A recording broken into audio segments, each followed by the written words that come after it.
Hi, I'm Sharon Macklis, Director of Editorial Data and Analytics at IDG Communications. I'm here with Episode 6 of Do More with R, iterating with PER's mapDF function. Applying a function to a lot of different values is one of the most common tasks in programming. In most languages, you typically use a for loop for that. You can code for loops in R, but most R programmers use some kind of iterating function instead. Base R has a family of apply functions for that. Apply, lapply, sapply, vapply. They work, but can be confusing to use. The current tidyverse way of iterating is with the PER package's map functions. What's handy about map is that it's really intuitive to specify what kind of result you want. Map produces a list. Map_df gives you a data frame. Map_int creates a vector of integers, and so on. Today, I'd like to show you mapDF. I've got 3 CSV files, each with information from a New York City airport about delays. I'd like to create one data frame from importing all 3 files. The format for any of the map functions is map, data, function, and then any additional arguments you want to pass to the function. Here I'll load the PER package, and I'll also load dplyr because, well, I always load dplyr. Then I'll read all the CSV file names with list.files. All the file names are now in the myfiles variable. See mapDF here?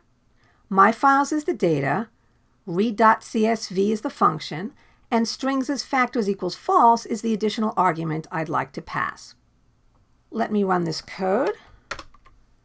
And that's it. You can see I've got a new variable myData, and all the data is in a single data frame.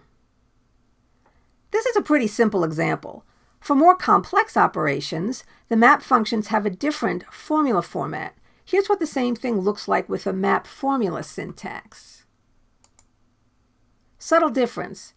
Here you've got mapDF, the data, a comma, and then a tilde. That tilde says what follows is a formula. Then you can write code to act on each item in your data using a dot to represent that item. There's a load more you can do with PER. Map2 functions iterate over 2 same-sized lists or vectors at a time. Walk functions do the same thing as map, but without returning a value. That's for things like saving data to disk or printing results. If you want to learn more, there's a recording of Charlotte Wickham's in-depth tutorial at rstudio.com.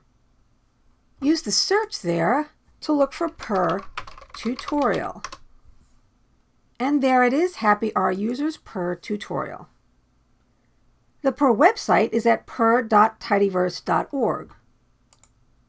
Remember, PER as in the PER package has 3 R's, not 2. That's it for this episode. Thanks for watching. For more R tips, head to the More with R video page at bit.ly/morewithr. That's https://bit.ly/morewithr, all lowercase except for the R. So long, and hope to see you next episode. Thanks for watching.